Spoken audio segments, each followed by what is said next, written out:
Okay, let's unpack this. We often think public figures, and politicians, they must have top-notch security awareness. Right. You'd assume so. But the reports we've seen paint a pretty shocking picture. A former MLA, that's a state legislator from Karnataka's Arad constituency, just lost a huge sum. Huge is right. Around 31 lakh. 31 lakh. That's a life-changing amount for almost anyone. Absolutely. So our mission today is really to get into the weeds of this digital arrest scam. Right. We want to understand how these criminals operate, how they basically hold someone captive digitally. And why it worked on someone who you'd expect to be, well, more cautious, Yeah. an experienced political figure. Exactly. So the timeline. It kicked off on August 12th. Mm-hmm. The information we have shows these fraudsters called the Ex-MLA. They didn't mess around, claimed they were from the CBI, the Central Bureau of Investigation. And the Enforcement Directorate, the ED, Yeah, big names. serious agencies, and accused him straight off of financial irregularities. And this is where it gets really interesting, the psychology of it. They didn't just make threats. They immediately enforced something they called a digital arrest. Digital arrest. Explain that a bit more. It sounds chilling. It is. It wasn't just, we're watching you. No. It was constant mandatory surveillance. He had to stay on a WhatsApp video call with them continuously. Wow, continuously. So no privacy, no break. None. Imagine the pressure. Constant high-stress monitoring. That's the core of the trap then, isn't it? Not some complex virus, but this tethered surveillance. Yeah. It stops you thinking straight. Totally. You can't move freely. You can't easily consult a lawyer or even talk to your family properly without them watching and listening. They control the entire environment. Precisely. And to really sell it, they went full-on theatrical. The reports detail, well, basically a staged virtual courtroom. A virtual courtroom? You're kidding. Not at all. Imposters playing judges, senior police officers. They were flashing fake ID cards, fake badges. On the video call. Right there on the screen, even showing what looked like official arrest warrants. It was a whole performance. That is just incredible. Were they using, like, deep fake tech or AI for this?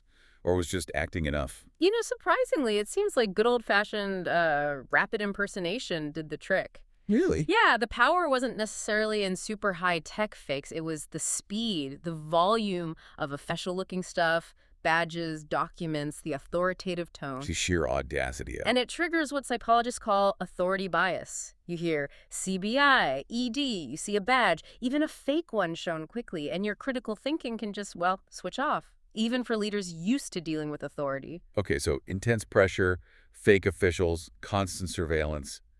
That leads to the money part, right? Inevitably. He was pressured, coerced into transferring money. They framed it as a, quote, refundable deposit needed for the investigation. A refundable deposit from the CBI. Sounds suspicious when we talk about it now, but in the moment, he made 2 transfers. First, nearly 11, then another 20 lakh. Adding up to that staggering 31 lakh total.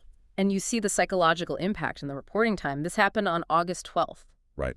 He didn't file a complaint with the Bidar Cyber Crime Police until September 6th, nearly a week later. Wow, that delay.